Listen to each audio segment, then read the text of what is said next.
Hello students, বাইনে নির্মলে তোমাদের প্রত্যেককে অনেক অনেক শুভেচ্ছা এবং অভিনন্দন জানাই। সেকেন্ড এসএলএসটি তোমরা যারা ইন্টারভিউয়ের জন্য প্রিপারেশান নিচ্ছ, তোমাদের প্রচুর দুশ্চিন্তা হচ্ছে যে ডেমো ক্লাস তোমরা কিভাবে দেবে, তার সঙ্গে সঙ্গে ডেমো ক্লাসের যে টপিক আছে সেগুলো তোমরা কিভাবে কভার করবে বা কি বলবে। এর সাথে সাথে তোমাদের ওপর আরও একটি চাপ আছে যে ইন্টারভিউতে কি প্রশ্ন করা হবে। দেখো, অলরেডি আমি কিন্তু ডেমো ক্লাসের বিভিন্ন টপিক আলোচনা করেছি। তোমরা যদি আমার ইউটিউব চ্যানেলে যদি দেখো, তাহলে দেখবে যে ইন্টারভিউ এবং তার সঙ্গে সঙ্গে ডেমো, ইন্টারভিউ অ্যান্ড ডেমো বলে একটা প্লেলিস্ট আছে। সেখানে বিভিন্ন টপিক আলোচনা করেছে। তোমরা অনেকেই আমাকে বলছো যে স্যার এই টপিকের ওপর ডেমো দিন, ওই টপিকের ওপর ডেমো দিন। সুতরাং বিভিন্ন যে টপিক তোমরা বলছো, আমি অলমোস্ট ম্যাক্সিমাম টপিকের কিন্তু আমি ডেমো নিজে দিয়ে আমি তোমাদেরকে দেখিয়েছি। তো সেগুলো তোমরা দেখতে পারো। এর সঙ্গে সঙ্গে তোমাদেরকে কিন্তু ইন্টারভিউয়ের জন্য স্পেশালি প্রিপারেশান নিতে হবে। বিভিন্ন টপিক কিন্তু তোমাদেরকে প্রিপারেশান নিতে হবে। তো আগের ভিডিওতে আমি আলোচনা করেছি যে কিভাবে ইন্টারভিউতে জেনারেলি কী কী প্রবাবেল কোয়েশ্চেন্স হতে পারে। তো আজকে আমি আলোচনা করব আমার নোটস থেকে যে ইন্টারভিউ, যেহেতু তোমরা টিচিং ইন্টারভিউ দিতে যাচ্ছ, সুতরাং আজকে আমি আলোচনা করব এডুকেশন এবং এডুকেশনের মানে কি এবং তার সঙ্গে সঙ্গে এডুকেশনের কনসেপ্ট। এর সাথে সাথে আরও একটা গুরুত্বপূর্ণ অংশ আমরা পড়ব। তোমরা যারা বায়োলজিক্যাল সায়েন্সের স্টুডেন্ট আছো, তোমরা কনস্টিটিউশন সম্পর্কে তোমাদের জেনারেলি কনসেপশন থাকে না বা না থাকারই কথা প্রধানত। আমরা তো আর কনস্টিটিউশন বা সংবিধান পড়ি না, সুতরাং সংবিধানে কি আছে সেই বিষয়গুলোও আলোচনা করবে। এর সাথে সাথে ইন্টারভিউতে বিভিন্ন রকমের জায়গা থেকে প্রশ্ন করা হয়, সেরকম কিছু কিছু টপিক আজকে আমরা আলোচনা করব। দেখো, যেহেতু তোমরা টিচার হতে যাচ্ছ, তোমরা শিক্ষা দিতে যাচ্ছ, সুতরাং প্রথমেই তোমাকে জানতে হবে যে শিক্ষা মানে কি, শিক্ষার ব্যুৎপত্তিগত অর্থ কী। দেখো, শিক্ষা শব্দটা এসছে শ্বাস ধাতু থেকে। তো এর অর্থ হলো শাসন করা বা শৃঙ্খলিত করা, মানে স্টুডেন্টসদেরকে একটা নির্দিষ্ট নিয়মের মধ্যে রাখা। তো একেই আমরা বলবো জেনারেলি শিক্ষা। আবার শিক্ষার সঙ্গে আরও একটা শব্দ আছে, সেটা হচ্ছে বিদ্যা। তো বিদ্যা শব্দের অর্থ হলো জ্ঞান। তাহলে এডুকেশন মানে কি? এডুকেশন শব্দটা যেখান থেকে এসে সেটা হচ্ছে ল্যাটিন শব্দ এডুসেরে থেকে। তার মানে হলো অন্তর্নিহিত সম্ভাবনা নিষ্কাশিত করা। মানে প্রত্যেকটা শিশুর মধ্যে কিন্তু একটা অন্তর্নিহিত সম্ভাবনা আছে, প্রত্যেকটা মানুষের মধ্যে আছে।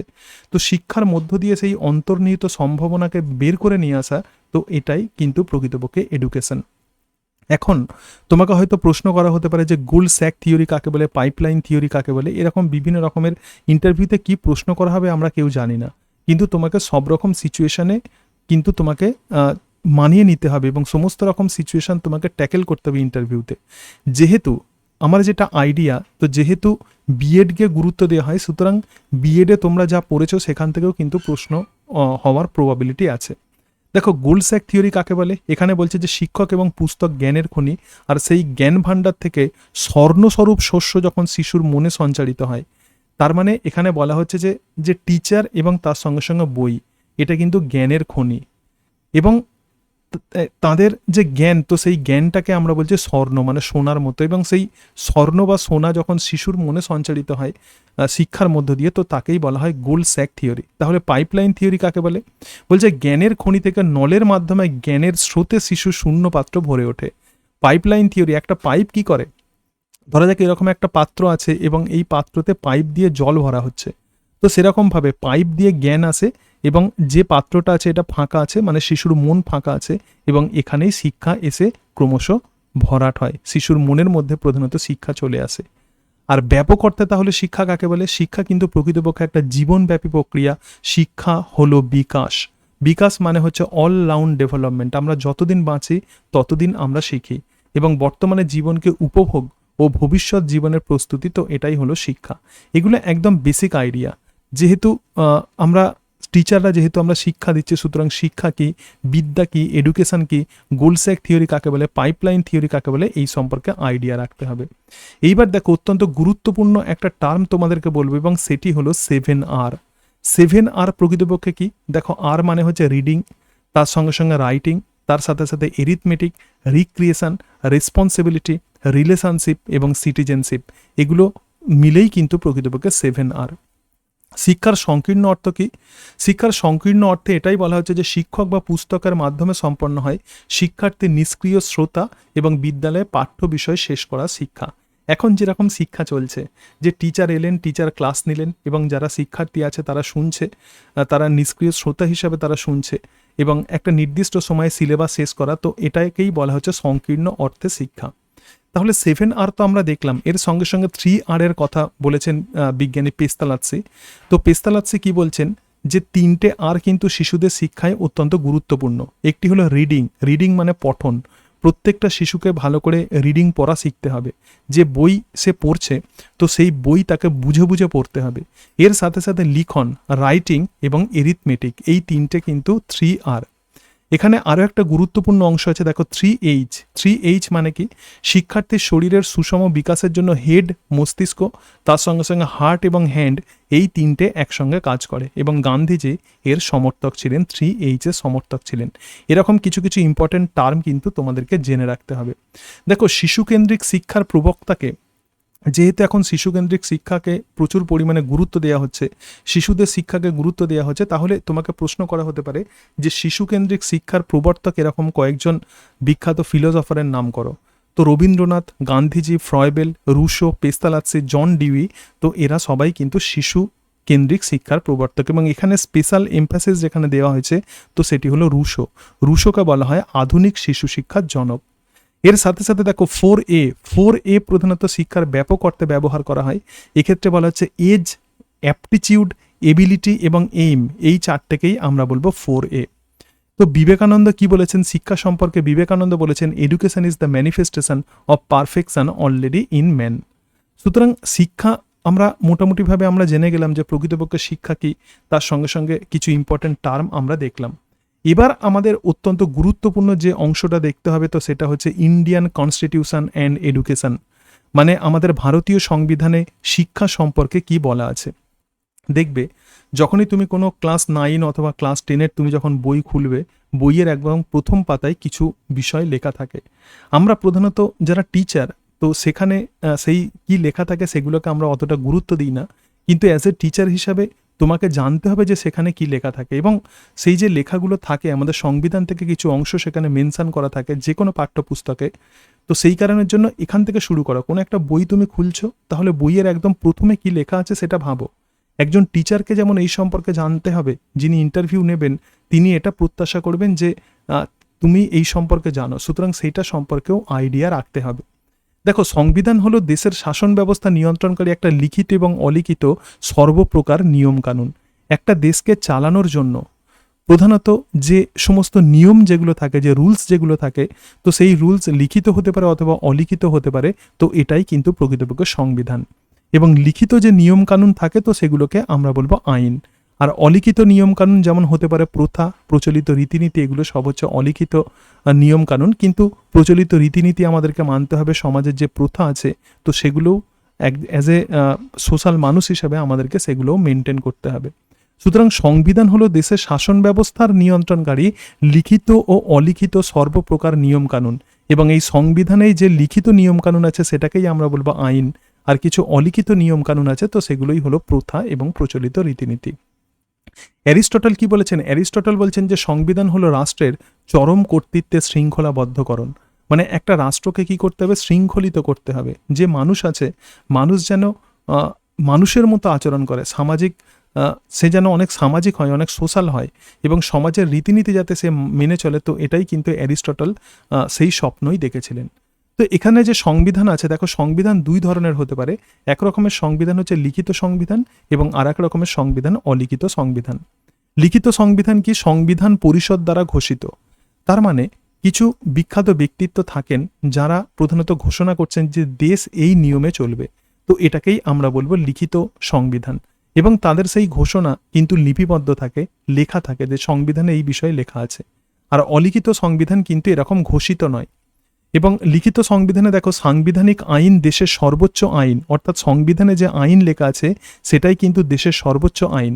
সরকার বা কোনো ব্যক্তি এর বিরোধিতা করতে পারে না। লিখিত সংবিধানে দেশ চলবে কিন্তু আইন দিয়ে। আর অলিখিত সংবিধানে আইনসভা প্রণীত আইন শ্রেষ্ঠত্ব লাভ করে। এক্ষেত্রে একটা সুনির্দিষ্ট আইনসভা থাকে, তো তারা যে আইন দেবে সেটাই কিন্তু শ্রেষ্ঠত্ব লাভ করে। এবং লিখিত সংবিধানে কিন্তু মৌলিক অধিকার লিপিবদ্ধ থাকে, আর অলিখিত সংবিধানে মৌলিক অধিকার লিপিবদ্ধ থাকে না। লিখিত সংবিধান তাহলে কোন দেশে দেখা যায়? ভারতে যেমন দেখা যায়, মার্কিন যুক্তরাষ্ট্র এবং তার সঙ্গে সঙ্গে সুইজারল্যান্ড। আর অলিখিত সংবিধান ব্রিটেন, নিউজিল্যান্ড, স্পেন এবং সৌদি আরব। ঠিক আছে, তাহলে এই বিষয়গুলো একটুখানি আমাদেরকে মাথায় রাখতে হবে, কোথায় লিখিত সংবিধান এবং কোথায় অলিখিত সংবিধান আমরা দেখতে পাই। একটা গুরুত্বপূর্ণ বিষয় আছে, তো সেটা হচ্ছে গণপরিষদ। গণপরিষদ মানে হচ্ছে কনস্টিটিউয়েন্ট অ্যাসেম্বলি। দেখো, বিভিন্ন প্রদেশ থেকে নির্বাচিত প্রতিনিধি নিয়ে গঠিত যে পরিষদ, তো সেটাকেই আমরা বলবো গণপরিষদ। এবং 1946 সালের ক্যাবিনেট মিশন এর পরিকল্পনা অনুযায়ী ভারতবর্ষে কিন্তু গণপরিষদ হয়েছিল, অর্থাৎ কনস্টিটিউশনকে যারা মোটামুটি পরিচালনা করেন, তো সেই সমস্ত বিখ্যাত ব্যক্তিদের নিয়েই গণপরিষদ তৈরি হয়। এবং গণপরিষদের যে প্রথম অধিবেশন হয়েছিল কবে? 9 ডিসেম্বর 1946। এর সভাপতি ছিলেন সচ্চিদানন্দ সিনহা। তাহলে সংবিধানের প্রথম অধিবেশন হয়েছিল কবে? 9 ডিসেম্বর 1946 সালের সভাপতি ছিলেন সচ্চিদানন্দ সিনহা এবং রাজেন্দ্র প্রসাদ ছিলেন স্থায়ী সভাপতি। তো সংবিধানের আমরা দেখলাম, এখানে গণপরিষদ আমরা দেখলাম। এর সঙ্গে সঙ্গে দেখো, সংবিধানের কমিটি তৈরি হয়েছিল। সংবিধান ভারতবর্ষে যখন তৈরি করা হয় তখন কমিটি তৈরি করা হয়েছিল, এবং প্রথম যে কমিটি ছিল সেটা হচ্ছে ড্রাফটিং বা খসড়া কমিটি। দেখো, সংবিধানের নমুনা বা খসড়া প্রস্তুত করার উদ্দেশ্যে প্রধানত এই কমিটি গঠন করা হয়। অর্থাৎ আমাদের দেশ যখন স্বাধীন হচ্ছে, তখন এই স্বাধীন দেশকে আমরা কিভাবে পরিচালনা করব, তো সেই হিসাবে একটা ব্লুপ্রিন্ট তৈরি করার জন্য যে কমিটি তৈরি করা হয়, তো সেটাকেই আমরা বলবো ড্রাফটিং কমিটি বা খসড়া কমিটি। 1947 সালের 29 আগস্ট, 1947 সালের 15ই আগস্ট কিন্তু আমাদের দেশ স্বাধীন হয়েছিল। তারপরে দেশ কিভাবে চলবে তার 14 দিন পরে 29 আগস্ট ডক্টর B.R. আম্বেদকরের নেতৃত্বে প্রথম এই খসড়া কমিটি গঠিত হয়, এবং B.R. আম্বেদকর ছিলেন এই খসড়া কমিটির চেয়ারম্যান বা সভাপতি, এবং সেই কারণের জন্য ডক্টর B.R. আম্বেদকরকে বলা হয় ভারতীয় সংবিধানের জনক। এবং ভারতের সংবিধান কবে গৃহীত হয়? 1949 সালের 26 নভেম্বর কিন্তু সংবিধান গৃহীত হয়। আর সংবিধান কার্যকরী হয় কবে? 1950 সালের 26 জানুয়ারি। দেখো, এই দুটো কিন্তু ডেট তোমাকে অবশ্যই মাথায় রাখতে হবে। আমি এখানে কেন গুরুত্ব দিচ্ছি এই ব্যাপারটা, তোমরা জানো যে দেশ নিয়ে এখন প্রচুর আলোচনা হচ্ছে। সুতরাং যারা ইন্টারভিউ নেবেন তারা এটা এক্সপেক্ট করবেন যে তুমি দেশের সংবিধান সম্পর্কে তোমার একটা বেসিক নলেজ আছে। তো সেই কারণের জন্যই বলছি যে এই জায়গাগুলোও কিন্তু তোমরা পড়ে যাবে। এখন বলা যায় না যে কোথা থেকে প্রশ্ন ধরবে, আমরা কেউ জানি না। সুতরাং এই বিষয়গুলো কিন্তু একটুখানি তোমরা জেনে যাবে, ঠিক আছে? তাহলে সংবিধান চালু বা কার্যকরী হয় কবে? 1950 সালের 26 জানুয়ারি। তো এটাই কিন্তু প্রজাতন্ত্র দিবস। প্রজাতন্ত্র দিবস। তাহলে দেখো, তোমাকে এটা প্রশ্ন করা হতে পারে যে প্রজাতন্ত্র দিবস কেন এত গুরুত্বপূর্ণ? এই দিন থেকে কিন্তু আমাদের সংবিধান কার্যকরী হয়, মানে সংবিধান গৃহীত হচ্ছে, মানে খসড়া কমিটি যে সংবিধান তৈরি করে দিল, তো সেই সংবিধানে যে গ্রহণ করা হবে সেটা ডিসিশনটা হয়ে গেল কবে? 1949 সালের 26 নভেম্বর। তারপরে সেটা ফোর্স হলো, মানে কার্যকরী হলো, দেশের সমস্ত মানুষ সেটা মানতে বাধ্য থাকবে। কবে থেকে সেটা হলো? 1950 সালের 26 জানুয়ারি। এখন সংবিধানের যে প্রস্তাবনা, একটা প্রিয়াম্বেল আছে দেখবে সংবিধানের, তো সেই প্রিয়াম্বেল বা প্রস্তাবনার জনক হলেন পণ্ডিত জওহরলাল নেহেরু। এটা হচ্ছে প্রস্তাবনা, প্রকৃতপক্ষে কি সংবিধানের মুখবন্ধ বা ভূমিকা। একটা পাঠ্য বইয়ের প্রথমেই যেরকমভাবে ভূমিকা লেখা থাকে, সেরকমভাবে আমাদের সংবিধানেও কিন্তু প্রস্তাবনা লেখা থাকে। এই জায়গাতে দেখো, এই যে সংবিধানের প্রস্তাবনা বা প্রিয়াম্বেল, এখানে কি লেখা থাকে দেখো। এখানে বলা হচ্ছে যে ভারতের জনগণ ভারতকে সার্বভৌম, এটাই কিন্তু বইতে লেখা থাকে। ভারতের জনগণ ভারতকে সার্বভৌম, সমাজতান্ত্রিক, ধর্মনিরপেক্ষ, গণতান্ত্রিক, সাধারণতন্ত্র রূপে গড়ে তুলবে। সার্বভৌম, সমাজতান্ত্রিক, ধর্মনিরপেক্ষ, গণতান্ত্রিক, সাধারণতন্ত্র রূপে গড়ে তুলবে। গণপরিষদে আজ 1949 সালের 26 নভেম্বর এই সংবিধান গ্রহণ, বিধিবদ্ধ এবং নিজেদেরকে অর্পণ করছি।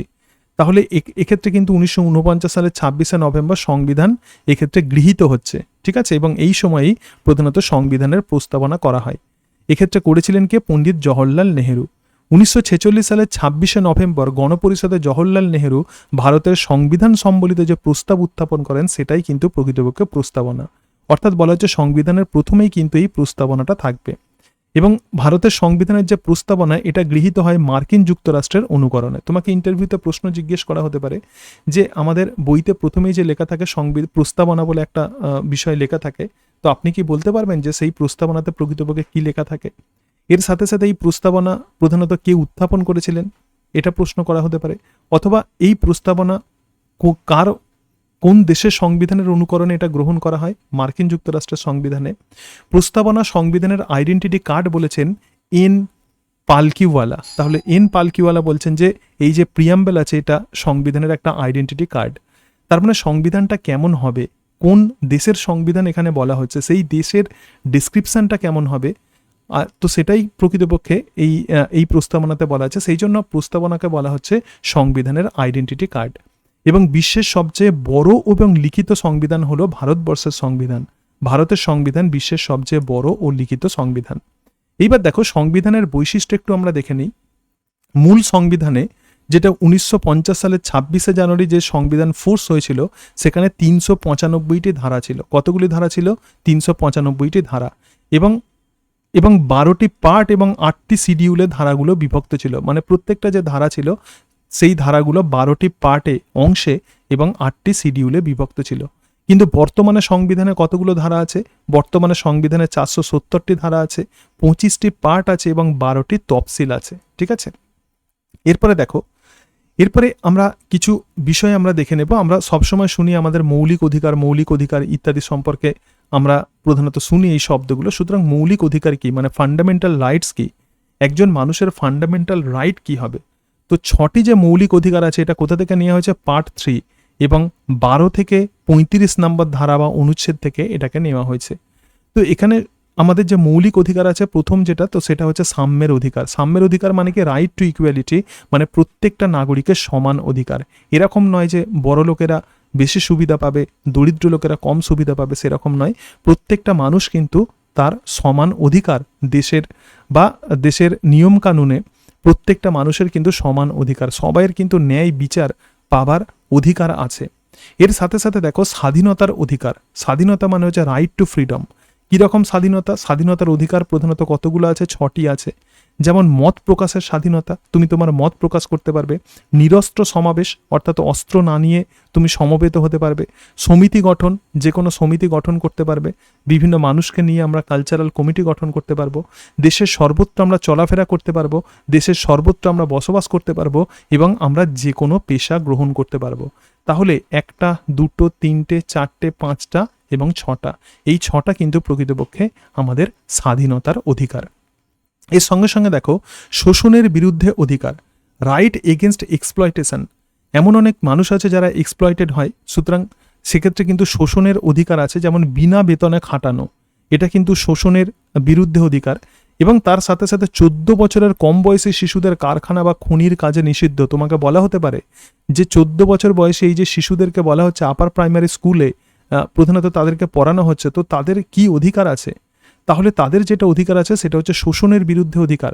14 বছরের কম বয়সী শিশুদের কারখানা বা খনির কাজে নিষিদ্ধ করা হয়েছে।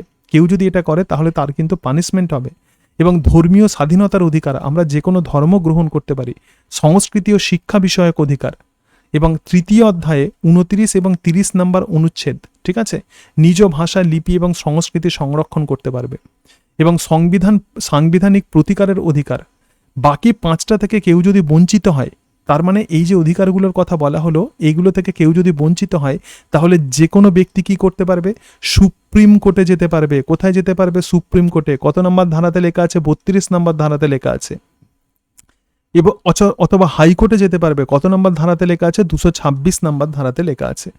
এবং এই যে 32 নম্বর ধারা, তো B.R. আম্বেদকর এটাকে বলেছিলেন সংবিধানের আত্মা। এর সঙ্গে সঙ্গে দেখো কিছু ইম্পর্টেন্ট নোট দেখো। মূল সংবিধানে 7 প্রকারের মৌলিক অধিকার আছে।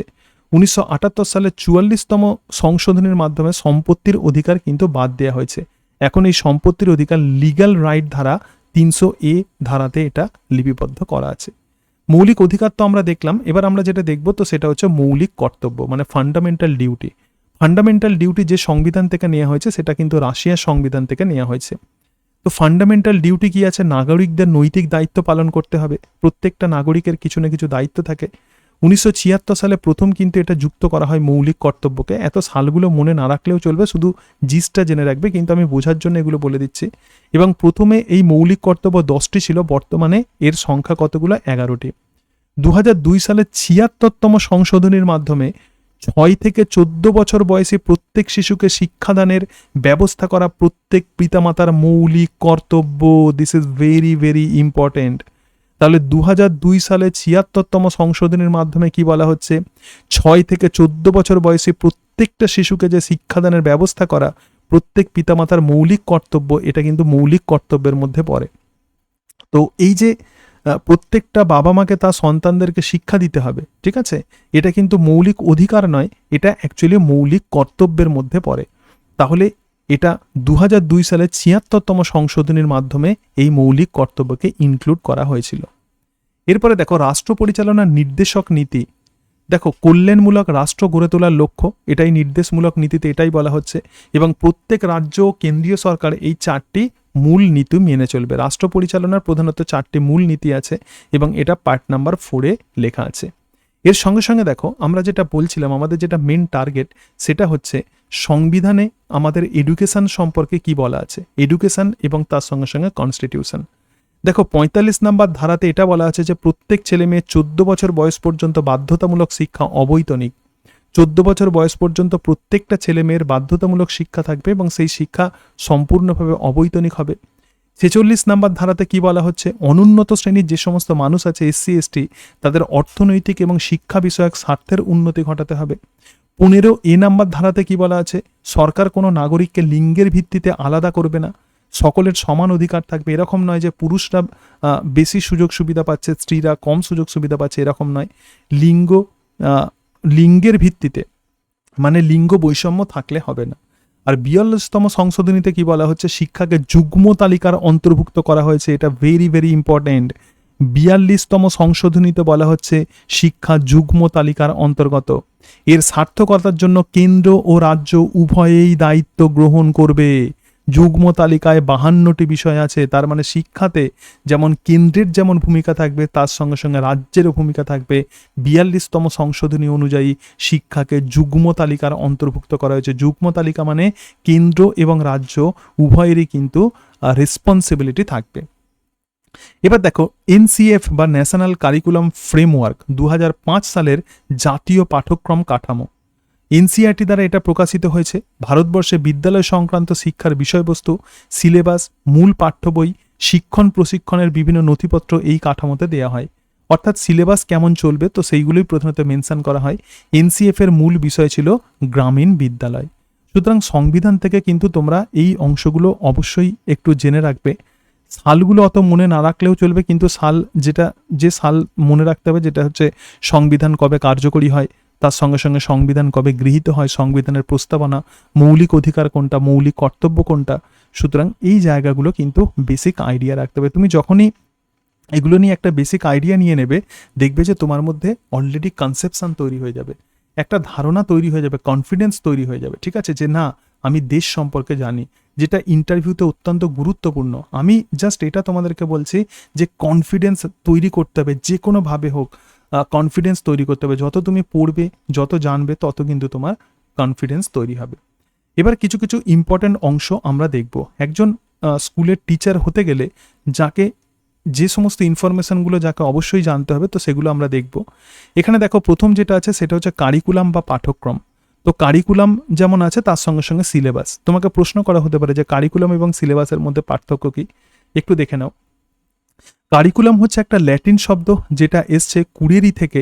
এর অর্থ মানে হচ্ছে দৌড়। কারিকুলাম কথার মানে কি, দৌড়। এবং এটা হচ্ছে শিক্ষার্থীদের অধ্যয়নের কোর্স, মানে শিক্ষার্থীরা কি পড়বে, লেখাপড়া ও কাজকর্মের জন্য নির্ধারিত পথ, ঠিক আছে।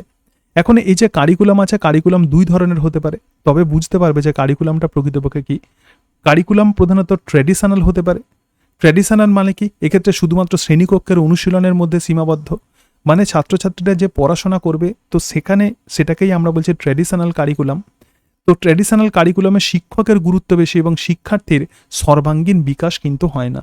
এক্ষেত্রে শিক্ষক প্রধানত সিলেবাস কমপ্লিট করার দিকে তিনি মনোযোগ দেন এবং শিক্ষার্থী তুলনামূলকভাবে নিষ্ক্রিয় থাকে, এবং সেই জন্য এই ট্র্যাডিশনাল পাঠ্যক্রম বা ট্র্যাডিশনাল কারিকুলাম অতটা বেশি এফেক্টিভ হয় না। এখন যেটা বলা হচ্ছে সেটা হচ্ছে যে শিক্ষার্থীর সর্বাঙ্গীন বিকাশ, এবং এই ট্র্যাডিশনাল কারিকুলামে কিন্তু সহপাঠক্রমিক কার্যাবলীর উপর গুরুত্ব দেওয়া হয় না এবং সেই জন্য ছাত্রছাত্রীদের মধ্যে একঘেয়েমি চলে আসে। কিন্তু আধুনিক কারিকুলাম কি, আধুনিক কারিকুলামে তাদের যেমন নৈতিক বিকাশ ঘটাতে হবে, কগনিটিভ ডেভেলপমেন্ট বা বৌদ্ধিক বিকাশ, মানে তারা বুঝতে পারবে, লজিক্যাল অ্যানালাইসিস তারা করতে পারবে, সামাজিক আধ্যাত্মিক সমস্ত রকমের বিকাশের ওপর আধুনিক কারিকুলামে গুরুত্ব দেওয়া হয়।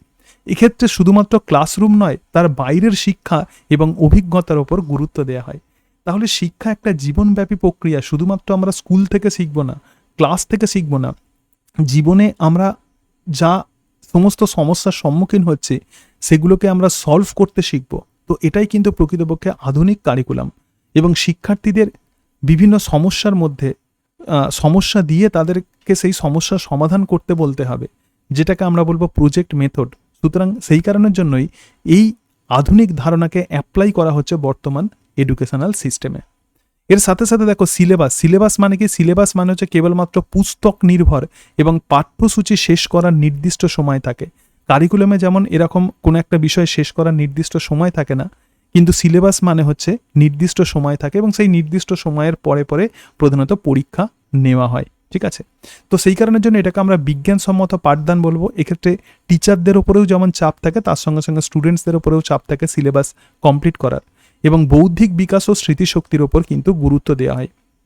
এখন কারিকুলাম তৈরি করার সময় কোন কোন বিষয়ের ওপর লক্ষ্য রাখতে হবে, অর্থাৎ শিশুরা প্রধানত কি শিখবে, কোন কোন বিষয় আমরা দেখব। এমন বিষয় থাকবে যেটা শিশুর চাহিদা, আগ্রহ এবং সামর্থ্য বিকাশের স্তর অনুসারে হবে। কারিকুলাম এমন হবে যাতে তাদের চাহিদা কি সেটা, তার সঙ্গে সঙ্গে যাতে তাদের আগ্রহ তৈরি হয়, এবং কোন ক্লাসে কোন ধরনের পড়াশোনা তারা করবে, মানে এজ অনুযায়ী, সামর্থ্য বিকাশের স্তর অনুযায়ী সায়েন্টিফিক ওয়েতে কিন্তু এই কারিকুলাম করতে হবে। এরকম নয় যে এমন কোনো একটা সিলেবাস দেওয়া হলো, ধরা যাক ম্যাথামেটিক্সের, সেটা ক্লাস 6-এর ছেলে মেয়েদের পক্ষে করা সম্ভব নয়। সেটা হয়তো ক্লাস 8-এর ছেলেমেয়েরা পারবে কিন্তু 6-এর ছেলেমেয়েরা পারবে না। সেই জন্য এরকম কিন্তু কারিকুলাম হলে হবে না। তাদের সামর্থ্যের বিকাশের স্তর অনুসারে এই সিলেবাস বা কারিকুলামকে সাজাতে হবে, এবং কারিকুলাম এমন হবে যেটা তাদের ভবিষ্যৎ জীবনে কাজে লাগে, এবং অবসর যাপনের ব্যবস্থা থাকবে। শুধুমাত্র পড়াশোনা নয়, তার সঙ্গে সঙ্গে কিছু রিক্রিয়েশনও থাকবে, এবং শিশুদের ক্রিয়েটিভিটি এক্ষেত্রে প্রকাশ পাবে। বর্তমান এবং ভবিষ্যৎ জীবনের চাহিদা পূরণ করবে। মানসিক বিকাশের স্তর অনুসারে সহজ ও কঠিন বিষয় সাজাতে হবে। এবার দেখো কিছু ইম্পর্টেন্ট বিষয়, যেমন এবিসি কারিকুলাম। তাহলে এবিসি কারিকুলাম কাকে বলে? এ মানে হচ্ছে আর্টিকিউলেশন, মানে বিষয়গুলো পরস্পর নির্ভরশীল এবং সুসংগঠিত হবে। যে যে বিষয়গুলো পড়ানো হবে, কোনো কন্টেন্ট, তো সেই কন্টেন্টের মধ্যে একটা নির্দিষ্ট যোগাযোগ ব্যবস্থা থাকবে। ঠিক আছে, এবং একটা অপরটার উপর ডিপেন্ডেন্ট থাকবে।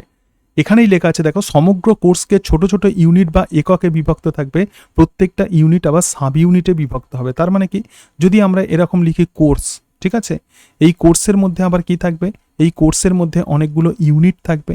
এরকম ইউনিট আছে, এই ইউনিট আছে, কিন্তু প্রত্যেকটা ইউনিটের মধ্যে কিন্তু সাযুজ্য থাকবে, মিল থাকবে, তাদের মধ্যে লিঙ্ক থাকবে, এবং প্রত্যেকটা ইউনিটের মধ্যে আমরা অনেক সাব ইউনিট থাকবে। তো এই ধরনের যে কারিকুলাম, তো তাকেই আমরা বলবো এবিসি কারিকুলাম। এবং এক্ষেত্রে দেখো, এ আর্টিকুলেশন আমরা দেখলাম, এবিসি কারিকুলামের এ দেখলাম আর্টিকুলেশন, তার সঙ্গে সঙ্গে ব্যালেন্স। দেখো, শিক্ষার উদ্দেশ্য পূরণ করবে। এক্ষেত্রে যে কারিকুলাম যেটা রাখা হবে, আমরা কি শেখাতে চাইছি শিক্ষার্থীকে, তো সেটা কিন্তু পূরণ করবে। তার সঙ্গে সঙ্গে পাঠ্যক্রম সব রকম বিকাশে সাহায্য করবে, অলরাউন্ড ডেভেলপমেন্টে সাহায্য করবে। শুধুমাত্র জ্ঞানের বিকাশ নয়, তার সঙ্গে সঙ্গে দৈহিক, মানসিক সমস্ত রকমের বিকাশে সাহায্য করবে। আর সি মানে হচ্ছে কন্টিনিউটি, ছাত্রছাত্রীদের এক স্তর থেকে অন্য স্তরে সহজে উন্নীত হতে সাহায্য করবে। যত তারা শিখবে তত তাদের জ্ঞানের বিকাশ হবে, এবং তার ফলে ক্রমশ তাদের ধীরে ধীরে উন্নতি ঘটবে, এবং জীবনের অতীত, বর্তমান ও ভবিষ্যতের লক্ষ্যগুলির মধ্যে সমন্বয় সাধনে সাহায্য করবে। এখানে আরও একটা শব্দ আছে, সেটা হচ্ছে লুক্কায়িত বা হিডেন পাঠ্যক্রম। দেখো, প্রথাগত পাঠ্যক্রম ছাড়াও শিক্ষার্থী যখন অন্য কোনো উৎস থেকে কিছু শেখে, তো তখনই তাকে আমরা বলবো হিডেন পাঠ্যক্রম। যেমন স্কুলের ড্রেস পড়া, অর্থাৎ স্টুডেন্টসকে এর মধ্য দিয়ে, মানে স্কুলে যেহেতু ছাত্রছাত্রীরা তারা ড্রেস পরে আসছে, স্কুলের ড্রেস, তো তার মধ্য দিয়ে তারা নিয়ম শিখছে। এবং ক্লাসে যদি শিক্ষক প্রবেশ করে তাহলে উঠে দাঁড়ানো, তার মানে এটা প্রধানত শিক্ষককে শ্রদ্ধা করা, গুরুজনদের শ্রদ্ধা করা, এর মধ্য দিয়ে শিখছে। এক্ষেত্রে সিলেবাসে এটা কিন্তু নেই, কিন্তু তারা শিখছে। বিদ্যালয়ের কোনো অনুষ্ঠানে পরস্পরকে সাহায্য করা। সুতরাং এগুলোকেই আমরা বলবো হিডেন পাঠ্যক্রম। এবার দেখো, কর্মকেন্দ্রিক পাঠ্যক্রম তাহলে কাকে বলে? Activity centred curriculum. কারিকুলাম মানে আমি আগেই বলেছি যে শিশুরা প্রধানত কি শিখবে সেটাকে ঠিক করতে হবে, তো সেটাকেই আমরা বলবো কারিকুলাম। দেখো, Rousseau, Montessori, John Dewey, Gandhiji, Rabindranath সকলেই মনে করেন শিক্ষাকে সফল করতে গেলে কাজের সঙ্গে শিক্ষাকে যুক্ত করতে হবে। মানে সে যে শিখছে তার সঙ্গে সঙ্গে প্র্যাকটিক্যাল ওয়ার্ক থাকতে হবে। ব্রেনফোর্ড 3H এর কথা বলেছেন। 3H মানে হেড, হ্যান্ড এবং তার সঙ্গে সঙ্গে হার্ট। এক্ষেত্রে প্রত্যক্ষভাবে আর্টস বা সায়েন্সের মতো বিষয় থাকবে না। কাজের মাধ্যমে অভিজ্ঞতা সঞ্চয় করতে হবে। যেমন খেলাধুলা, হস্তশিল্প, কোনো যন্ত্রপাতি সারানো, চার্ট, মডেল তৈরি, প্রাথমিক চিকিৎসা, এগুলো সব এই ধরনের কারিকুলামের মধ্যে থাকবে, মানে কর্মকেন্দ্রিক পাঠ্যক্রমের মধ্যে থাকবে। এর ফলে শিশুদের মধ্যে যেমন কৌতূহল তৈরি হবে, তার সঙ্গে সঙ্গে তাদের মধ্যে শৃঙ্খলা বোধ জাগ্রত হবে, চারিত্রিক এবং নৈতিক বিকাশ হবে। আর বিমূর্ত চিন্তার ওপর কিন্তু এক্ষেত্রে গুরুত্ব দেওয়া হয় না, যেহেতু কর্মকেন্দ্রিক, তাহলে প্র্যাকটিক্যাল বিষয়কে গুরুত্ব দেওয়া হয়, কিন্তু অ্যাবস্ট্রাক্ট যে বিষয়গুলো সেগুলোকে গুরুত্ব দেওয়া হয় না। এরপরে আরও একটা শব্দ আমরা দেখে নেব, তো সেটা হচ্ছে প্রোগ্রেসিভ এডুকেশন বা প্রগতিমূলক শিক্ষা। দেখো, চিরাচরিত পাঠ্যক্রম নির্ভর ও পরীক্ষা নির্ভর শিক্ষা ব্যবস্থা থেকে এই প্রোগ্রেসিভ এডুকেশন একটু আলাদা। শিশুর সামগ্রিক বিকাশ, যেমন শিশুর মন, তার আচার আচরণ, বাচনভঙ্গি, সামাজিকতা প্রভৃতি বিষয়ের উন্নতি ঘটানো হয় এই প্রগতিমূলক শিক্ষার মধ্য দিয়ে। কেবলমাত্র বৌদ্ধিক বিকাশ নয়, কগনিটিভ ডেভেলপমেন্ট মানে কি সে কোনো প্রবলেমকে সলভ করছে পাঠ্য বইয়ের, তো সেরকম কিন্তু বিষয়টা নয়। প্রত্যেক শিশু যে একে অপরের থেকে আলাদা, তাই তাদের মনকে বুঝে নিয়ে শিক্ষাদান, তো এটাই কিন্তু প্রকৃতপক্ষে প্রোগ্রেসিভ এডুকেশন। প্রোগ্রেসিভ এডুকেশনে বিভিন্ন গান, শিল্পকলা, শারীর শিক্ষা, সৃজনাত্মক কাজের ওপর গুরুত্ব দেওয়া হয় এবং বংশগতি ও পরিবেশের জন্য ব্যক্তিগত পার্থক্য ঘটে, সেই দিকেও দৃষ্টি রাখতে হবে। তাহলে তোমাকে হয়তো প্রশ্ন করা হতে পারে যে কোনো ছাত্রছাত্রী আছে, তো তারা তো জেনারেলি বই পড়াশোনা করছে, কিন্তু তার সঙ্গে সঙ্গে গান, শিল্পকলা, শারীর শিক্ষা ইত্যাদিকেও শেখানো হয় প্রধানত, আপনারা জানেন। তো তাহলে এই ধরনের যে পাঠ্যক্রম বা এই ধরনের যে শিক্ষা, তো তাকে আমরা কি বলবো? তো এই ধরনের যে শিক্ষা, যেটা সিলেবাস বহির্ভূত আরও কিছু বিষয় যেখানে শেখানো হয়, যেখানে অলরাউন্ড ডেভেলপমেন্ট যেখানে দেখা হয়, তো সেটাই কিন্তু প্রকৃতপক্ষে প্রোগ্রেসিভ এডুকেশন। তাহলে প্রোগ্রেসিভ এডুকেশনের ধারণাটা কিন্তু অনেক বেশি, অনেক বিস্তৃত প্রোগ্রেসিভ এডুকেশনের ধারণা। এর সঙ্গে সঙ্গে দেখো, ইনক্লুসিভ এডুকেশন বা অন্তর্ভুক্ত বা ব্যাপক শিক্ষা। তাহলে প্রোগ্রেসিভ শিক্ষা মানে কি আমরা দেখলাম, প্রোগ্রেসিভ এডুকেশন মানে প্রগতিমূলক শিক্ষা, আর ইনক্লুসিভ মানে কি ব্যাপক শিক্ষা। দেখো, 2000 সালে সেনেগালের ডাকার শহরে ওয়ার্ল্ড এডুকেশন ফোরাম ব্যাপক শিক্ষার কথা বলে, এবং আগামী 2015 সালের মধ্যে পৃথিবীর সকল রাষ্ট্র সকলের জন্য শিক্ষা কর্মসূচি গ্রহণ করবে। সমাজের প্রত্যেকটা শিশুকে ফর্মাল এডুকেশনের আওতায় আনা হবে। শিক্ষাক্ষেত্রে প্রত্যেকটি শিশুর একটা নির্দিষ্ট স্থান থাকবে। একটি সম্প্রদায়ের সব শিশু একই সঙ্গে একই এলাকায় বিদ্যালয়ে পড়ার সুযোগ পাবে, এমনকি সেই শিশু বিশেষ চাহিদা সম্পন্ন হলেও। This is very very important, ঠিক আছে? তাহলে আমরা ইনক্লুসিভ এডুকেশন বা ব্যাপক শিক্ষা আমরা কি দেখছি?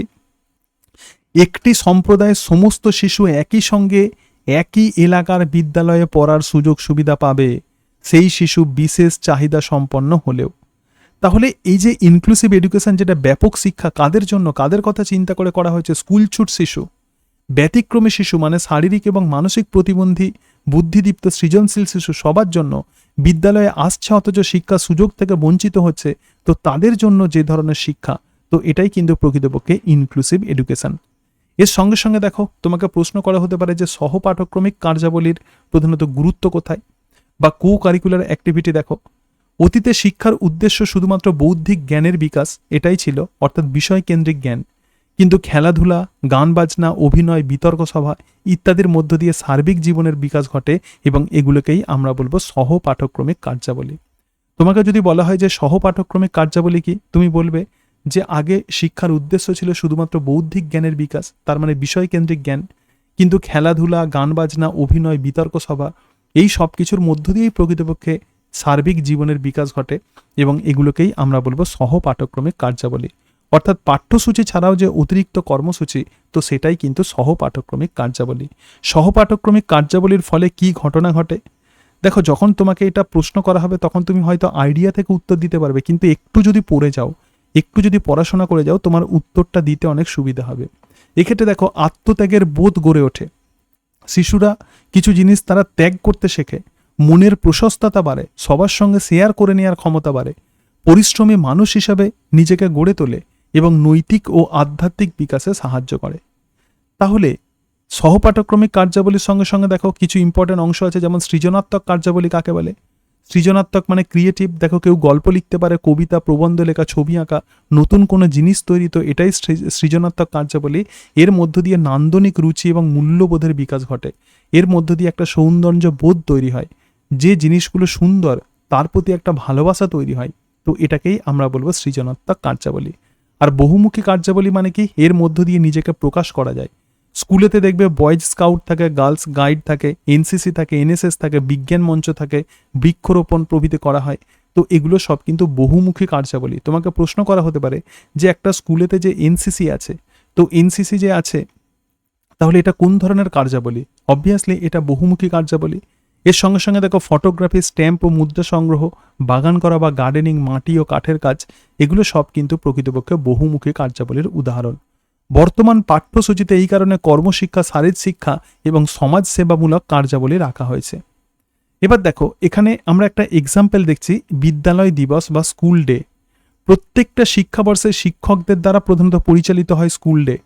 সমগ্র শিক্ষাবর্ষব্যাপী যে বিভিন্ন প্রতিযোগিতায় তারা স্থান দখল করেছে তার জন্য পুরস্কৃত করা হয়। এক্ষেত্রে অভিভাবকরাও অংশ নিতে পারেন। একটা এক্সাম্পল যে একটা স্কুল ডে বলতে আমরা কি বুঝি এবং এর ইম্প্যাক্টটা কোথায়, স্কুল ডেতে আমরা কি করতে পারি। দেখো খেলাধুলা বা স্পোর্টস বা গেমসের গুরুত্ব কোথায়? এক্ষেত্রে শিশুদের দৈহিক বিকাশ হয়, তাদের মধ্যে সুঅভ্যাস তৈরি হয়, তাদের মধ্যে আত্মবিশ্বাসী, সাহসী, তৎপর, ধৈর্য এবং সঠিক বিচার কৌশলী হওয়ার প্রভৃতি গুণের বিকাশ ঘটে। আর বয়ঃসন্ধিকালের অতিরিক্ত শক্তি সঠিক কাজে লাগানো যায়। এরপরে আমরা যেটা দেখব সেটা হচ্ছে জাতীয় দিবস বা ন্যাশনাল ডে পালন। কিছু কিছু বিষয় আছে যে আপনাকে হয়তো দায়িত্ব দেওয়া হলো জাতীয় দিবস পালন করতে, আপনি কিভাবে পালন করবেন। দেখো প্রধানত জাতীয় দিবস বলতে এক্ষেত্রে আমরা স্বাধীনতা দিবস এবং তার সঙ্গে সঙ্গে প্রজাতন্ত্র দিবস বলছি। যদিও এই দুটি দিন কেন্দ্রীয় ছুটি, তবুও বিদ্যালয়ে পালন করা হয়। এর মধ্য দিয়ে কি হয়? এর মধ্য দিয়ে জাতীয় ঐক্য শক্তিশালী হয়, শিক্ষার্থীদের মধ্যে দেশপ্রেম এবং স্বাধীনতা বোধ জাগিয়ে তোলা হয়, জাতীয় পতাকার প্রতি একটা শ্রদ্ধার মনোভাব তৈরি করা হয়। একটা শিশু সে দেশ সম্পর্কে জানে না, তাহলে বিদ্যালয়ে যখন এই কাজগুলো যখন করা হবে তখন দেশের প্রতি তার একটা আলাদা ভালোবাসা তৈরি হবে। ধীরে ধীরে তাকে তো শিখতে হবে, তো শেখাটা কিন্তু তার ধীরে ধীরে হবে। এবং অনুষ্ঠান সূচি কিভাবে করতে পারবো আমরা? প্রথমত জাতীয় পতাকা উত্তোলন করে, গান, রিল এবং দেশপ্রেম সম্পর্কিত গানের আয়োজন করে, জাতীয় সঙ্গীত পরিবেশন করে, অতিথিদের বক্তব্য এবং তার সঙ্গে সঙ্গে মিষ্টি বিতরণ। এর সাথে সাথে দেখো শিক্ষামূলক ভ্রমণ। অনেক সময় ইন্টারভিউতে কিন্তু প্রশ্ন করা হয়েছিল যে শিক্ষামূলক ভ্রমণের গুরুত্ব কোথায়। তাহলে দেখো একটু পড়ে রাখো, বই থেকে শিক্ষার্থীরা যেটা শেখে তা প্রত্যক্ষ অভিজ্ঞতা থেকে নয়, তাই শুধুমাত্র ক্লাসে তাদের সম্পূর্ণ জ্ঞান অর্জন সম্ভব নয়। এক্সকারশনের মাধ্যমে তারা বাস্তব জীবনে অভিজ্ঞতা অর্জনের সুযোগ পায়। বাস্তব জীবনে তারা বিভিন্ন রকমের এক্সপিরিয়েন্স লাভ করতে পারে। একটা এক্সকারশনে গিয়ে তারা বিভিন্ন জিনিস দেখছে, বাসে করে তারা যাচ্ছে, ট্রেনে করে যাচ্ছে, নিজেদের ব্যাগপত্র ইত্যাদি বয়ে নিয়ে যাচ্ছে, তাদের মধ্যে একটা দায়িত্ব বোধ তৈরি হচ্ছে। যেমন বোটানিক্যাল গার্ডেন, চিড়িয়াখানা, কোনো ঐতিহাসিক স্থান, পাহাড়, সমুদ্র প্রভৃতিতে ভ্রমণের মাধ্যমে পরিবেশের সঙ্গে তারা পরিচিত হতে পারে। এর সঙ্গে সঙ্গে শিক্ষামূলক ভ্রমণের মাধ্যমে দলগতভাবে কাজ করার সুযোগ পায়, একটা টিমওয়ার্ক তারা করতে পারে, একঘেয়েমি পাঠ্যপুস্তক থেকে কিছুটা মুক্তি ও সৌন্দর্যকে উপলব্ধি করতে পারে এবং তার সাথে সাথে পরিবেশকে ভালোবাসতে শেখে। এর সাথে সাথে দেখো বিদ্যালয় পত্রিকার গুরুত্ব কোথায়। দেখো শিক্ষার্থীদের এটা একটা অনুভূতি প্রকাশ করার মাধ্যম। তোমাকে প্রশ্ন করা হতে পারে যে আপনার কি মনে হয় যে বিদ্যালয় পত্রিকা কিভাবে শিক্ষার্থীকে হেল্প করতে পারে? তাহলে তুমি বলবে যে শিক্ষার্থীদের এটা অনুভূতি প্রকাশ করার মাধ্যম হিসেবে কাজ করে।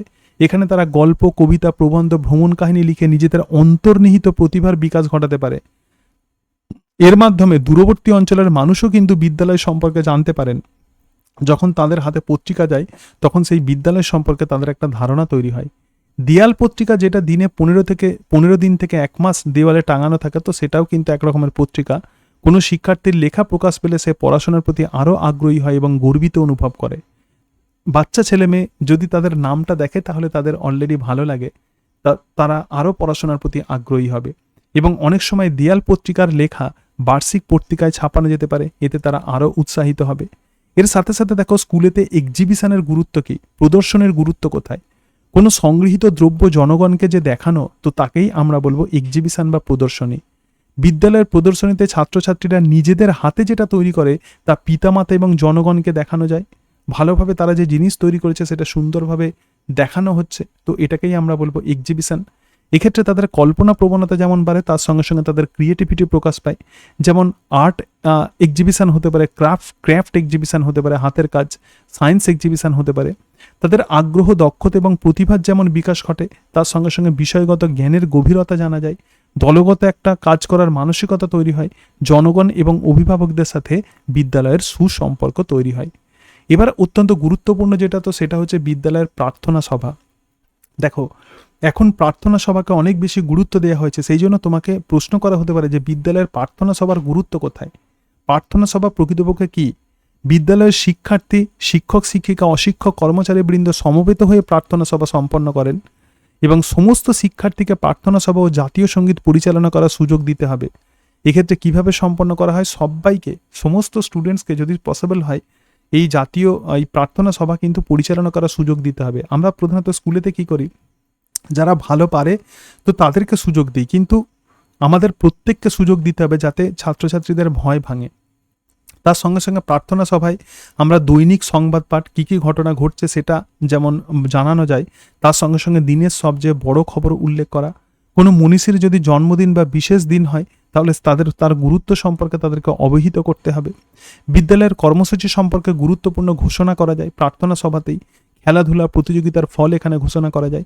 যখন প্রার্থনা সভায় যে ছাত্রছাত্রীরা হয়তো কোনো প্রতিযোগিতাতে প্রথম হয়েছে, সুতরাং সেক্ষেত্রে তাদেরও একটা ইন্টারেস্ট তৈরি হবে, একটা একাত্মতা গড়ে ওঠে এবং ঐক্য এবং আধ্যাত্মিকতা বিকশিত হয়, দেশপ্রেম প্রীতি গড়ে ওঠে। স্কুল ড্রেস এবং প্রার্থনার সময় নিস্তব্ধতা বজায় রাখার জন্য তাদের মধ্যে একটা শৃঙ্খলা বোধ তৈরি হয়। প্রধান শিক্ষক নতুন কোনো বিষয় উপস্থাপন করার কিন্তু প্রার্থনা সভাতে সুযোগ পান। এরপরে আরও একটা টার্ম আমরা দেখে নেব, সেটা হচ্ছে বৈচিত্র্যপূর্ণ উদ্দীপক। দেখো, উদ্দীপক এমন কিছু যা প্রতিক্রিয়া সৃষ্টি করে। প্রতিক্রিয়ার উদ্দীপক মানে কি, ধরা যাক আমার চোখের সামনে আলো জ্বলছে, তাহলে এটাই কিন্তু উদ্দীপক, এর ফলে আমি দেখতে পাচ্ছি, এটাই প্রতিক্রিয়া। ঠিক আছে? তো শিক্ষক, এক্ষেত্রে দেখো একজন শিক্ষককে ছাত্রছাত্রীরা দেখছে, সুতরাং শিক্ষক হলেন প্রধান উদ্দীপক। তার গতানুগতিক আচরণ ও জড়বত অবস্থা তাদের মধ্যে কোনো রকম প্রতিক্রিয়া সৃষ্টি করে না। কিন্তু শিক্ষকের যদি অঙ্গভঙ্গি ভালো হয়, বক্তব্য প্রকাশের স্বর যদি পরিবর্তন করেন, ক্লাসে সামান্য পদচারণা তাদের মধ্যে প্রতিক্রিয়া সৃষ্টি করে এবং এগুলোকেই আমরা বলবো বৈচিত্র্যপূর্ণ উদ্দীপক। তাহলে ছাত্রছাত্রীরা একজন শিক্ষককে দেখছে এবং দেখে তারা যে প্রতিক্রিয়া করছে, তাহলে এক্ষেত্রে শিক্ষক কিন্তু প্রকৃতপক্ষে উদ্দীপক হিসেবে কাজ করছে। কিন্তু তিনি যদি জড়বৎ হয়ে বসে থাকেন, তাহলে ছাত্রছাত্রীদের মধ্যে আর সেই উদ্দীপনা প্রতিক্রিয়া তৈরি হবে না। তাহলে তাকে কিছু অঙ্গভঙ্গি করতে হবে এবং তাকে এমন কিছু করতে হবে যাতে ছেলেমেয়েরা তাকে যে দেখছে একটু অন্যরকমভাবে তারা যেন দেখে, শিক্ষকের প্রতি তারা যেন ইন্টারেস্টেড হয়। তো এটাকেই আমরা বলবো বৈচিত্র্যপূর্ণ উদ্দীপক। এরপরে দেখো, শিক্ষা উপকরণ। শিক্ষকের শিক্ষাদান পদ্ধতিকে আকর্ষণীয় করে তোলার জন্য এবং শিক্ষার্থীদের মধ্যে কৌতূহল ও মনোসংযোগ বাড়ানোর জন্য, জটিল বিষয়বস্তু সহজভাবে বোঝানোর জন্য যেটা ব্যবহার করা হয়, তো সেটাই আমরা বলবো টিচিং এইডস। যেমন শ্রবণযোগ্য কেবলমাত্র শোনা যায়, যেমন রেডিও অথবা ভাষা পরীক্ষাগার বা টেপ রেকর্ডার। দর্শনযোগ্য মানে কেবলমাত্র দেখা যায়, কোনো ব্ল্যাকবোর্ড কিন্তু একটা দর্শনযোগ্য প্রধানত টিচিং এইডস। ছবি, মানচিত্র, মডেল ইত্যাদি। দর্শন শ্রবণযোগ্য, যেমন প্রদর্শন, কোনো ডেমনস্ট্রেশন, দেখানো হচ্ছে কোনো বিজ্ঞানের মডেল, তার সঙ্গে সঙ্গে ডেমনস্ট্রেট করা হচ্ছে, কোনো ভিডিও চালানো যেতে পারে, শিক্ষামূলক ভ্রমণ। ঠিক আছে? এর সাথে সাথে একদম লাস্ট অংশে আমরা চলে এসেছি। তোমাকে প্রশ্ন করা হতে পারে যে গাইডেন্স এবং কাউন্সেলিং এর মধ্যে পার্থক্য কি? দেখো, গাইডেন্স মানে কি, কোনো ব্যক্তিকে তথ্য ও পরামর্শ দিয়ে সঠিক সিদ্ধান্ত নিতে সাহায্য করে, এটাকেই আমরা বলবো গাইডেন্স। গাইড করা মানে কি, কোনো ব্যক্তিকে তথ্য এবং পরামর্শ দিয়ে তাকে কোনো একটা কাজে সঠিক সিদ্ধান্ত নিতে উৎসাহিত করা।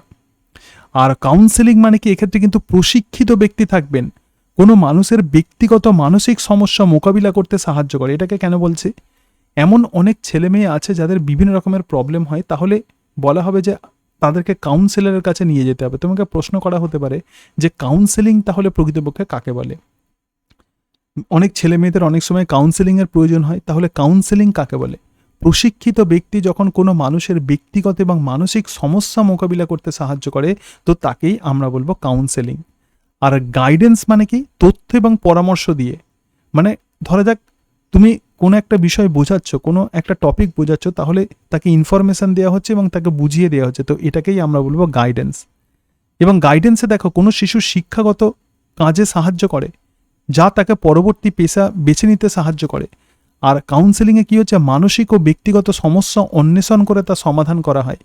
আর এটা কিন্তু লেস প্রাইভেট, আমরা এই গাইডেন্স আমরা সবাইকে দিতে পারি, কিন্তু যেহেতু এটা কোনো শিশুর একটা ব্যক্তিগত সমস্যা, সুতরাং এটাকে সবসময় কনফিডেন্সিয়াল রাখতে হয়। এবং গাইডেন্স কিন্তু নিরবিচ্ছিন্ন পদ্ধতি, সবসময় ক্লাসে যেহেতু নিরবিচ্ছিন্ন একটা প্রক্রিয়া, কোনো স্কুলে সারা বছরব্যাপী যেটা শিখছে, তো তাকেই আমরা বলছি গাইডেন্স। আর কাউন্সেলিং কিন্তু গাইডেন্সের একটা অংশ। কতগুলো সেশনের প্রয়োজন হয়। কোনো শিশু হয়তো মানসিকভাবে কোনো সমস্যাতে ভুগছে, তাকে কাউন্সেলিং করতে হবে, তাকে কন্টিনিউয়াসলি করা হবে না, তাকে হয়তো বলা হলো যে আবার 15 দিন পরে তার কাউন্সেলিং করা হবে। তাহলে এক্ষেত্রে কিছু টাইম গ্যাপ নেওয়া হয়, কতগুলো সেশনের প্রয়োজন হয়, যে সেশনের মধ্য দিয়ে একটা শিশুর প্রধানত সমস্যাকে যিনি এক্সপার্ট আছেন তো তিনি সমাধান করতে পারবেন। তো এই অংশগুলোই প্রধানত তোমাদের একটু আইডিয়া রাখতে হবে। আমি এমনভাবে বলছি, দেখো এই যে পোর্শন আছে প্রধানত এটাকে আমি নাম দিয়েছি এডুকেশন মিনিং এবং কনসেপ্ট। মানে শিক্ষা প্রকৃতপক্ষে কি, শিক্ষার মানে কি, তার সাথে সাথে আমাদের ভারতীয় সংবিধানে শিক্ষার অস্তিত্বটা কোথায়, বা ভারতীয় সংবিধানে শিক্ষাকে কিভাবে গুরুত্ব দেওয়া হয়েছে এটা সম্পর্কে আইডিয়া রাখতে হবে। সুতরাং সেই জন্যই এর নাম দেওয়া হয়েছে এডুকেশন মিনিং এবং কনসেপ্ট। ঠিক আছে, তো এই অংশগুলোও কিন্তু একটুখানি তোমরা ফোকাস করবে। তোমরা তো অবশ্যই ডেমো ক্লাস যেমন করছো ঠিক আছে, প্রিপারেশান নিচ্ছ, এর সাথে সাথে এগুলোও কিন্তু পড়ে রাখতে হবে। তার সাথে সাথে তোমাদের কিন্তু নিজেদের সাবজেক্টের বই পড়তে হবে। আমি সবসময় এই পড়ার মানে তোমরা যাতে বেশি করে পড়তে পারো সেই বিষয়েই আমি ইন্সপিরেশান দিই। কেন, শর্টেতে অনেকে এরকম বলতে পারে যে স্যার কি প্রশ্ন করা হবে শর্টে বলে দিন। আর এই ইন্টারভিউয়ের কোনো শর্টকাট মেথড হয় না, যেখান থেকে খুশি প্রশ্ন করা হতে পারে। তোমাকে সমস্ত রকমের এরিয়া সম্পর্কে তোমাকে সচেতন থাকতে হবে। যে কোনো রকমের কোয়েশ্চেন্স তোমাকে যদি করা হয় তো সেই প্রশ্নের তুমি যাতে উত্তর দিতে পারো। তোমাকে 2টো কোশ্চেন করতে পারে, 6টা কোশ্চেন করতে পারে, বা 8টা প্রশ্ন করতে পারে, এরকম কনসেপচুয়াল প্রশ্নের উত্তর তুমি যদি দিতে পারো কনফিডেন্সের সঙ্গে, তাহলে তোমার ইন্টারভিউ ভালো হতে বাধ্য। আরে তোমরা তো একটাই সুযোগ পেয়েছো, সুতরাং সেই সুযোগকে একদম 100% তোমার ইচ্ছা শক্তি নিয়ে সেই সুযোগকে কাজে লাগাতে হবে। এরপরে তো আর তোমাকে এরকম এতটা চাপ থাকবে না। তো সেই কারণের জন্য বলছি যে বেশি করে পড়ো, কোনো পড়া কিন্তু কখনো বিফলে যায় না। এইভাবে প্রিপারেশান নাও, একটা কংক্রিট ওয়েতে প্রিপারেশান নাও। তো এই ছিল আজকের বিষয়। এর সাথে সাথে তোমাদেরকে আবারও বলি যে আমি কিন্তু ডেমোর বিভিন্ন টপিক আমি আলোচনা করেছি অলরেডি। তোমরা যে টপিকগুলো আমাকে বারবার রিকোয়েস্ট করছো আমি অলরেডি আলোচনা করেছি। সেই ভিডিওগুলো একটু লেন্দি ছিল, কারণ যাতে তোমরা কন্টেন্টগুলোকে লিখে নিতে পারো, সেই জন্যই লেন্দি ছিল। তো সেই অংশগুলো দেখো, তোমাদের প্রবলেম অনেকটা সলভ হয়ে যাবে। কিভাবে ছোট করে বলতে হবে এটা কিন্তু তোমাকেই তৈরি করতে হবে। ডেমো কিন্তু কখনো শিখিয়ে দেওয়া যায় না। যারা এরকম বলেন যে ডেমো শিখিয়ে দেবো বা আমি ডেমো দিয়ে দেখাচ্ছি, মানে আমি আমার মতো করে দেখাচ্ছি, এবং যখন ডেমো দিচ্ছি আমি কিন্তু আমার 100% পারফরমেন্স দিতে পারছি না। কারণ কি, কারণ একটা চাপ থাকছে। তো এক্ষেত্রেও সেরকম, তুমি অ্যাজ এ টিচার হিসেবে কেমন সেটা তুমি জানো, কিন্তু ডেমোতে 100% তুমি দিতে পারবে না। যে যখনই একটা সময়ের বাইন্ডিংস যখনই থেকে যাবে, তুমি কিন্তু 100% তোমার যে ক্ষমতা সেটাকে এক্সপ্রেস করতে পারবে না, এটা মেনে নিতেই হবে। তো আমি যখন ডেমো দিচ্ছিলাম তো সেই এক্সপিরিয়েন্স থেকেই আমি তোমাদেরকে বলছি, আমার যে ক্ষমতা আছে তার 100% আমি দিতে পারছি না। সুতরাং তোমাদেরকেও তো সেরকম সিচুয়েশন আরও বেশি করে হবে, এবং এটা সব্বার ক্ষেত্রেই হবে। তো সেই নিয়ে কিন্তু ভেঙে পড়ার কোনো কারণ নেই। তোমরা যে টপিকের ওপর ডেমো দেবে সেটাকে লিখে নাও, লিখে নিয়ে আয়নার সামনে দাঁড়িয়ে বারবার প্র্যাকটিস করো, এবং সেই টপিকটাকে বিএসসি, এমএসসি, 9, 10 এবং 11, 12 লেভেলে যা আছে সেই টপিকের সেগুলো ভালো করে কভার করো। তাহলেই দেখবে যে অনেকটা তোমরা এগিয়ে যাবে। আজকে তাহলে এই পর্যন্তই। এর পরের দিন আরও কিছু টপিক নিয়ে আমি আলোচনা করব। সকলে ভালো থেকো। Thank you.